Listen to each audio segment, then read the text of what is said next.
Karena banyak timeline yang ditetapkan oleh kerajaan Saudi itu memang sekarang ini semakin cepat, Pak. Kemudian juga mereka kerajaan Saudi ini karena mereka kerajaan ya. Jadi mereka menetapkan kebijakan itu kayak orang bangun tidur, pengen ini gitu. Jadi berubah-ubah lagi. Berubah-ubah Pak, gitu. Sekarang kan ada kampung haji di sana Pak. Iya. Dan Antara yang mengelola. BPK Limited itu bagaimana posisinya Pak? Kita dengan senang hati, karena tujuan kita memang seperti itu sebenarnya. Betul. Dulu kan kita nggak kepikiran ada Danantara. Tujuannya sama. Tapi ke depan kan kita lihat Pak, karena informasinya kan baru akan digunakan 2028. BPKH merespon cepat situasi yang terjadi di Saudi. Betul. Nah ini bagaimana Pak? Ya tinggal masalah mindset Pak. Mindsetnya adalah bahwa kita sama-sama paham di sana ada perubahan yang bisa terjadi cepat. 2 tahun kemarin tiba-tiba ini terus kita ikuti, kita bantu Kemenak. Habis itu tiba-tiba ada kebijakan ini, kita bantu Kemenak. Ternyata perubahannya kan konsisten Pak, yang tadi saya sampaikan kan. Ketidakpastian tadi ya. Iya.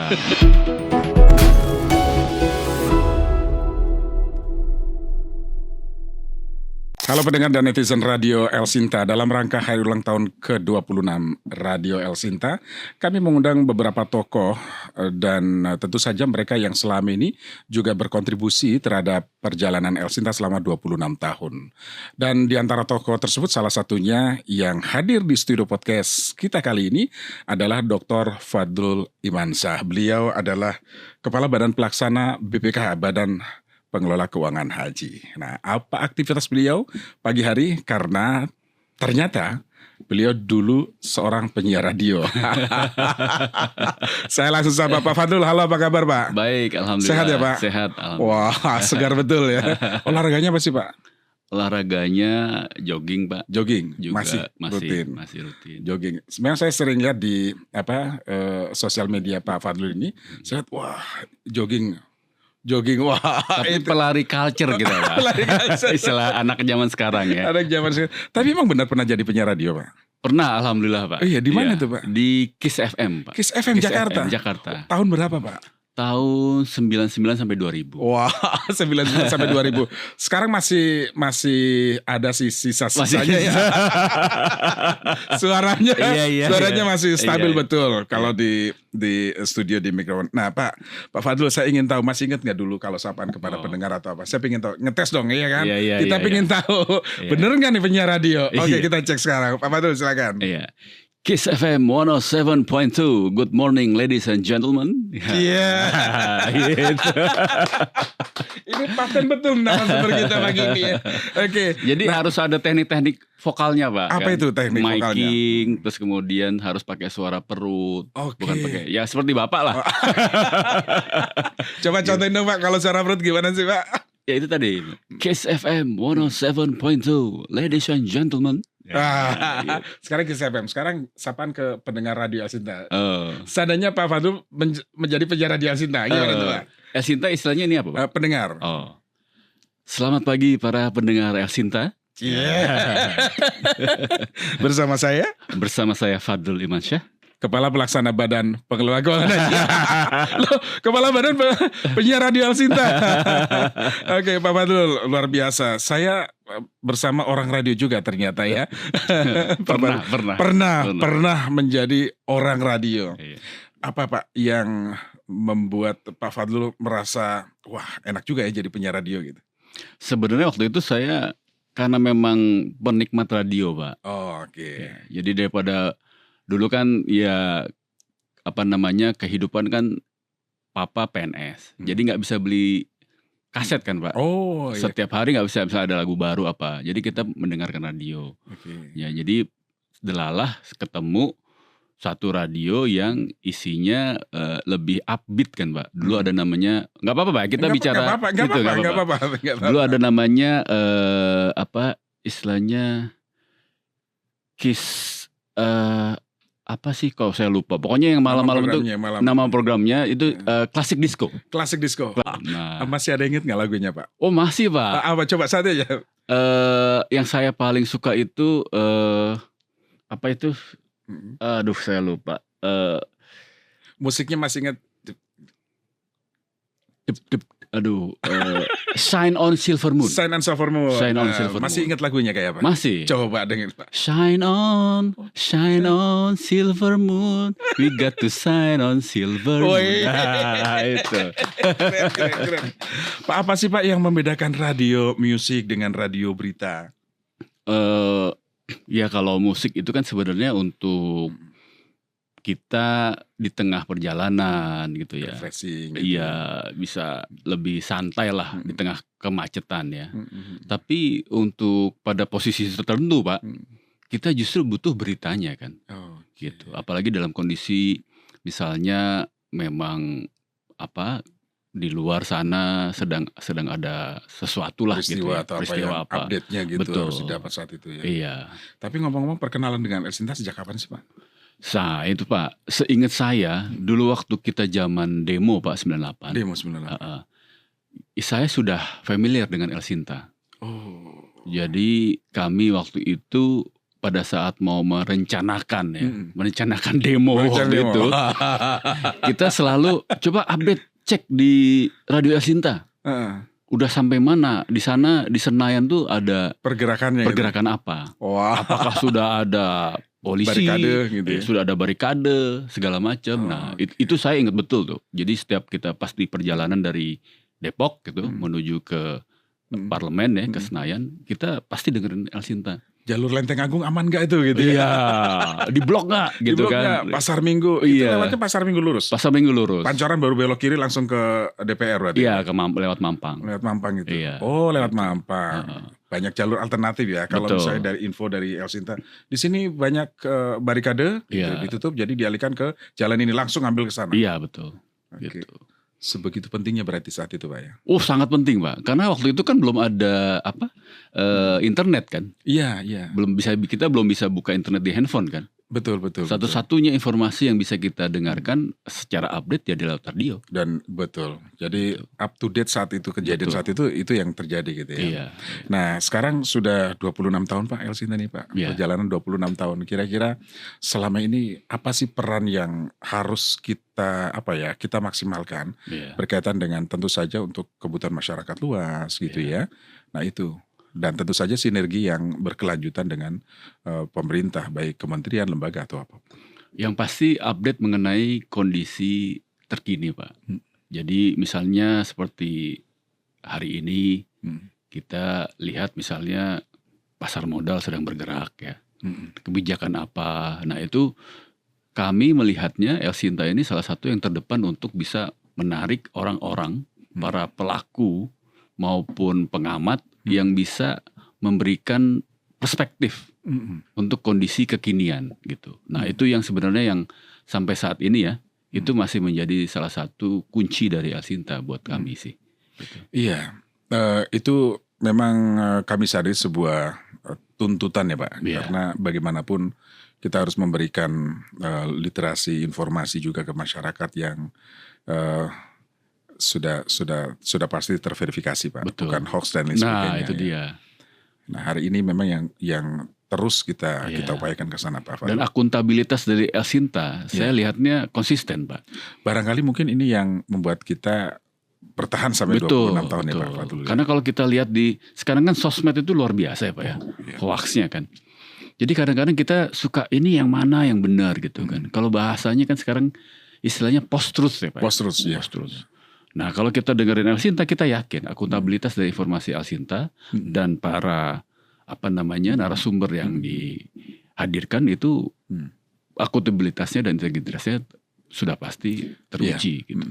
Sekarang itu Pak, kan AI begitu sangat pesat perkembangannya. Banyak orang memanfaatkan itu.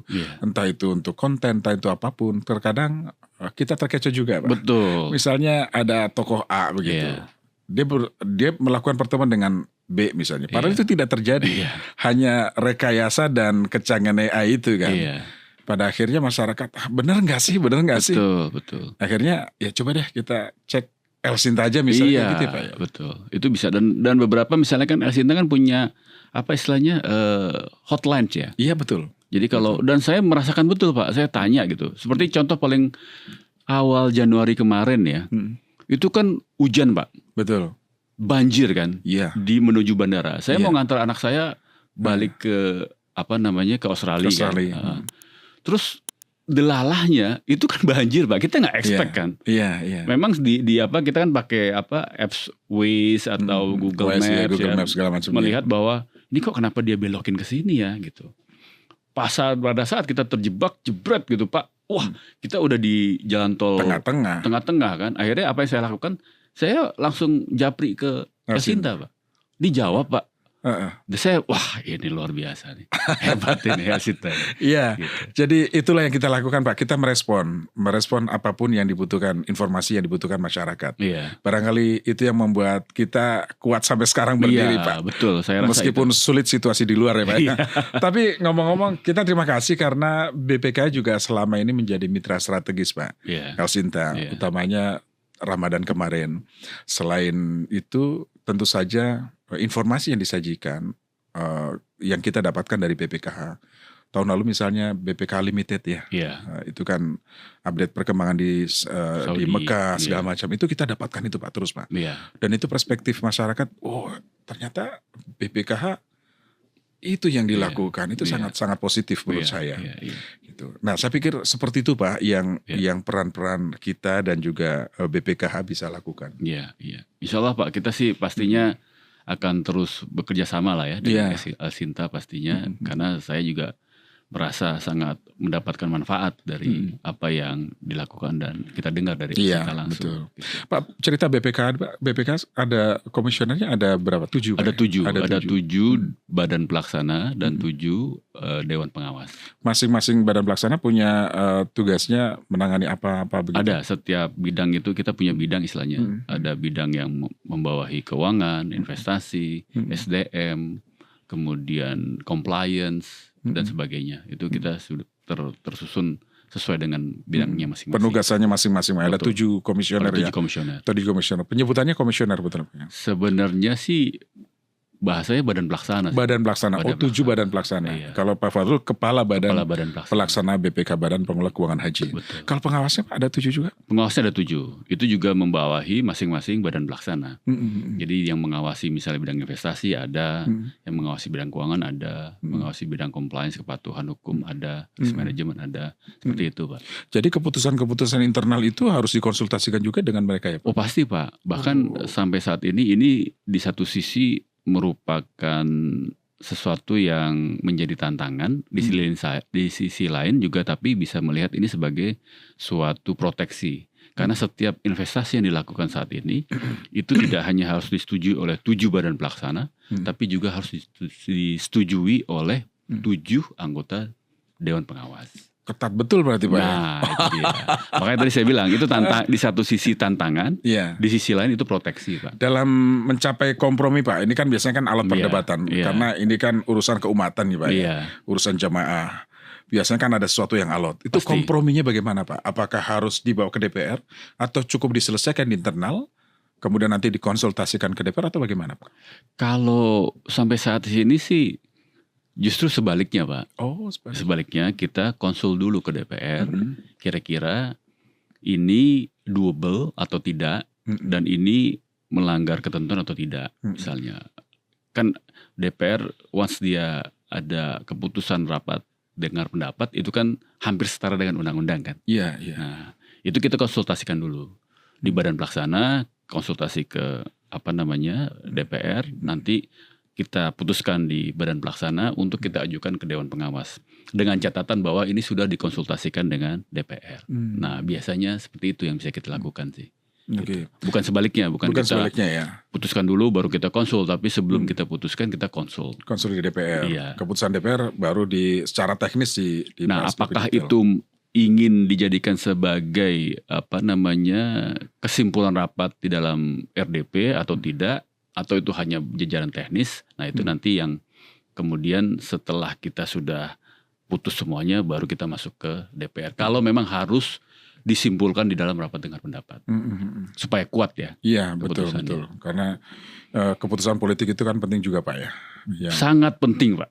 Melihat kondisi yang sekarang itu sangat penting. Harus di backup itu. Iya. Nah, mitra atau selama ini kan yang menyelenggarakan haji Kementerian Agama, Iya. PHU. Iya. Nah, PHU sekarang naik level nih, Iya. jadi Kementerian Haji. Kementerian Haji. Ada kesulitan nggak Pak untuk koordinasi atau apapun dengan Kementerian Haji berkaitan dengan penyelenggaraan haji ini? Memang di awal namanya Lembaga baru ya. iya kan perlu konsolidasi, perlu penyesuaian. Tapi so far sih sebenarnya kita kan punya tujuan yang sama untuk meningkatkan kualitas ibadah haji. Betul. Jadi yang kita coba kedepankan adalah itu, bahwa ada perspektif yang berbeda. Itu kan masalah akan teruji pada saat pelaksanaan gitu. Tapi intinya kalau memang itu untuk kemaslahatan dan peningkatan kualitas ibadah haji, ya kita pasti akan sepakat untuk hal itu gitu. So far sih alhamdulillah Pak. Gus Irfan sangat beliau kan kiai ya. Iya. Jadi sangat soleh lah istilahnya kita. Beliau memahami situasinya juga ya. Sangat wise gitu. Kemudian kalau Bang Daniel kan kita beda tipis lah umurnya ya. Iya. Jadi mungkin semangat mudanya ya, iya, jiwa mudanya ya. Iya.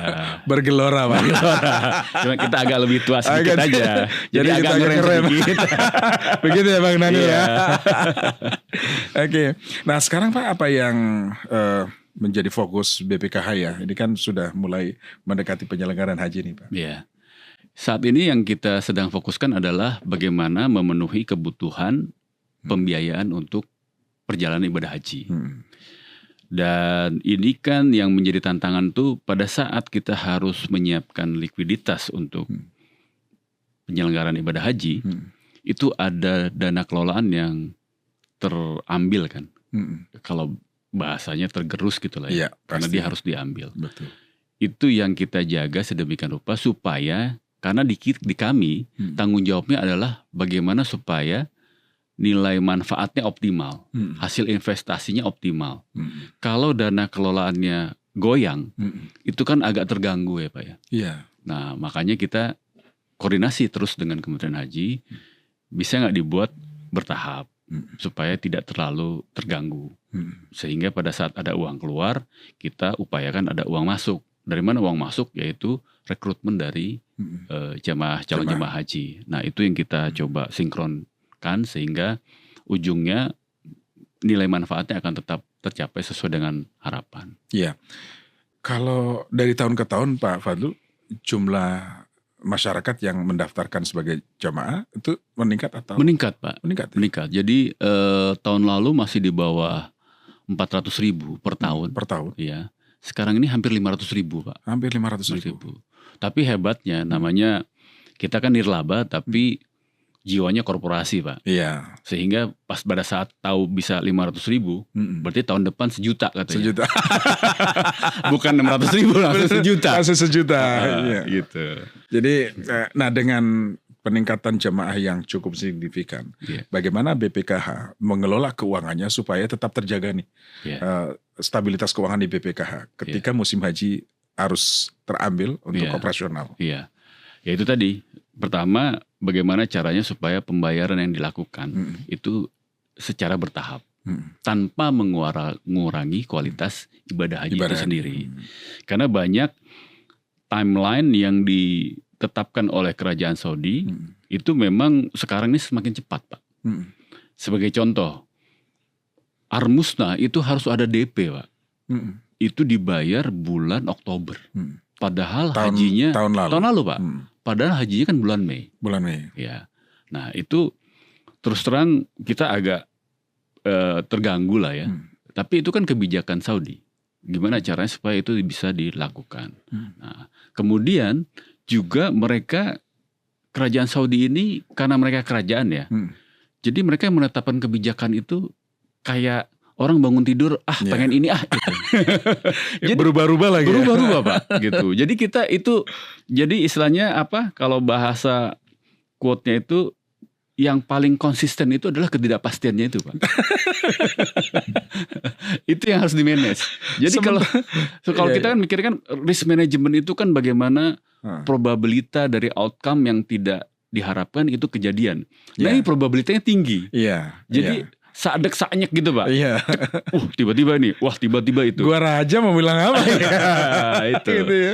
Jadi itulah sebenarnya tantangan terbesarnya sebenarnya bukan di masalah pengelolaannya. Bagaimana masalah Kepastian tadi dari kebijakan di kerajaan Saudi yang membuat kita harus menyesuaikan diri dari sisi pembiayaannya. Itu yang paling berat. Nah, dengan Kementerian Haji yang baru ini kan juga mereka kan juga terus berbenah Pak. Betul. Di internal mereka ya, secara kelembagaan dan lain sebagainya. Kemudian BPKH merespon cepat situasi yang terjadi di Saudi. Betul. Nah, ini bagaimana Pak untuk sinergi keduanya supaya tetap bisa beriringan tanpa ada gesekan-gesekan, karena biasanya kan menimbulkan apa ya, bukannya kurang harmonis, tetapi kan kepastian. Begitu cepat perubahannya, maksudnya yang dari Saudi itu Pak. Ya tinggal masalah mindset Pak. Mindsetnya adalah bahwa kita sama-sama paham di sana ada perubahan yang bisa terjadi cepat. Itu aja udah. Bahwa ya masalah kita tinggal cara menjelaskannya aja gitu. Dari sisi sudut pandang kami begini, impactnya seperti ini. Tapi kami paham karena kan kami sudah berkecimpung ikut terlibat di dalam haji kan. Walaupun teman-teman di Kemenhaj kan banyak yang baru. Jadi kita kasih perspektif lah bahwa biasanya begini, kalau ada kondisi seperti apa, kita antisipasinya seperti ini gitu. Tapi mereka sangat logis kok sebenarnya. Memahami karena situasi di sana memang begitu ya Pak. Iya. Kalau BPK Limited sekarang bagaimana Pak? BPKH Limited sekarang masih tetap berjalan. Memang kemarin itu kita dilibatkan di dalam beberapa proyek ya. Gitu. Tapi kembali lagi karena ada ketidakpastian yang tinggi. Jadi kelihatannya kita perlu membuat arah yang lebih sustainable lah bisnisnya. Karena kemarin kan 2 tahun kemarin tiba-tiba ini terus kita ikuti, kita bantu Kemenak. Habis itu tiba-tiba ada kebijakan ini, kita bantu Kemenak. Ternyata perubahannya kan konsisten Pak, yang tadi saya sampaikan kan.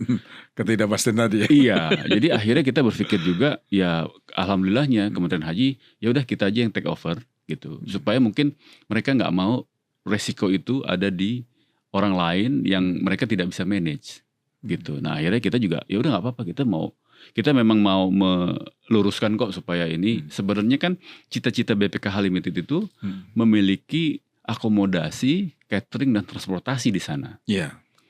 Tapi masalahnya kan itu butuh proses Pak. Nggak mudah lah gitu ya. Karena misalnya contoh paling gampang, ada undang-undang yang akan memperbolehkan foreign atau asing untuk memiliki tanah dalam bentuk long lease. Itu dari 2023 Pak. Sekarang udah 2026. Dan selalu kalau kita tanya Kementerian Investasi di sana, bahasa mereka nanti awal tahun terus Pak gitu. Sampai dari 2023 awal tahun terus. Gitu. Sampai sekarang belum kejadian. Jadi kita saling, akhirnya kita berpikir ya udah kita coba liniankan dulu lah sesuai dengan bisnis plan yang jangka panjangnya gitu. Nanti kalau misalnya memang ada kebutuhan dari Kementerian Haji yang tidak bisa dilaksanakan secara internal gitu, nah kita akan bantu. Tapi bear in mind bahwa ini akan ada resiko loh, supaya kita jangan ada selisih paham gitu. Ada resiko kalau kita ambil itu, resikonya ABC gitu. Kalau dengan Kementerian Agama kemarin kita sudah sama-sama paham gitu. Ada resikonya ini. Cuman kan karena peralihan dari Kementerian Agama ke Kementerian Haji, mungkin Kementerian Hajinya belum begitu aware mengenai itu, sehingga ya udah nggak apa-apa kita liniankan dulu untuk sementara gitu. Tapi cita-cita kedepannya masih Pak. Masih. Nah sekarang kan ada kampung haji di sana Pak. Danantara yang mengelola. Nah terus BPK Limited itu bagaimana posisinya Pak? Jadi kami pada saat audiensi dengan Pak Menteri dan CEO Danantara, kami sudah kedepankan, Pak, ini kami sudah punya satu entitas yang secara hukum sudah disahkan dan sudah ajak di sana. Silahkan dipergunakan. Nanti kalau mau diganti misalnya menjadi apalah Danantara Limited atau apa, kita dengan senang hati. Karena tujuan kita memang seperti itu sebenarnya. Betul. Dulu kan kita nggak kepikiran ada Danantara waktu itu. Pas ada Danantara kita mikir, ya udah kita sinergi aja. Tujuannya sama. Tujuannya sama gitu. Nah cuma memang saat ini mungkin mereka butuh fleksibilitas pengambilan keputusan yang cepat. untuk sementara kalau yang saya pahami ya, Iya, iya. itu memang seluruhnya diambil oleh Danantara dulu untuk sementara. Sementara ya. Tapi ke depan kan kita lihat Pak, karena informasinya kan baru akan digunakan 2028 gitu. Jadi itu Pak, karena bukan ketidakpastian ya. Penyesuaian yang luar biasa dari Kementerian Kebijakan di Kerajaan Saudi itu, sehingga ya kita memahami lah bahwa kita harus punya persiapan yang luar biasa. Betul. Kita juga nggak menyangka bahwa kita akhirnya bisa punya kampung haji sendiri di sana. Betul, kan? betul. Ini kan juga dari sebuah proses yang cukup panjang, Pak Fadul. Betul, ya. betul. Tapi secara kedudukan secara kelembagaan BPKH, kalau kemarin kan di koordinasi Kementerian Agama ya. Iya. Nah sekarang sudah naik level nih PHU. BPKH nanti di bawah kementerian juga atau? Jadi awalnya gini Pak, undang-undang yang saat ini belum diubah, kita dalam posisi revisi. Masih posisi revisi. Itu bertanggung jawab tetap kepada Presiden melalui Kementerian Agama. Nah sekarang di DPR ini sedang lagi digodok apakah melalui Kementerian Haji atau langsung tanpa melalui Kementerian Haji. Nah kalau itu ranahnya sudah di policy maker Pak. Iya. Kami betul. Mengikuti apa saja. Sami'na wa ta'na. Sami'na wa ta'na. Bahasanya tegak lurus. Tegak lurus. Yang penting kalau untuk umat harus diprioritaskan gitu. Betul. Nah, penyelenggaraan haji ini kan masih revisi, Pak. Iya. Nanti bertanggung jawab kepada Presiden melalui Kementerian Agama atau melalui Kementerian Haji? Ya itu dinamikanya masih dalam berjalan. Oh, sekarang yang berjalan di DPR ya. Di DPR. Tapi kalau menurut Pak Fadul lebih lebih kuat secara. Ini berat nih Pak pertanyaan ini Pak. Sudah nggak usah berat lagi. Kalau saya jawabannya ya itu tadi Pak, Sami'na wa ta'na. Sami'na wa ta'na, mana yang menurut pemerintah dan DPR terbaik kita ikut. Untuk urusan umat semuanya kita kedepankan. Iya. Baik, Pak Fadul terima kasih sudah bersama kita Pak, sudah hadir di 26 tahun Radio El Sinta ya. Iya. Mudah-mudahan dukungan Pak Fadul menjadi semangat buat kita semua. Ya, saya yang juga atas nama BPKH berterima kasih Pak Wiryo atas segala dukungan support dari El Sinta. Insya Allah kedepannya karena El Sinta juga menjadi keseharian saya, sehingga kita berusaha untuk supaya kita terus bersinergi. Amin. Gitu. Terima kasih. Sehat selalu ya Pak ya. Ya, sama-sama Pak. Pendengar dan netizen, demikian tadi wawancara kami bersama Dr. Fadul Imansyah. Beliau adalah Kepala Badan Pelaksana Badan Pengelola Keuangan Haji Republik Indonesia. Saya Suryo, sampai jumpa pada kesempatan yang lain.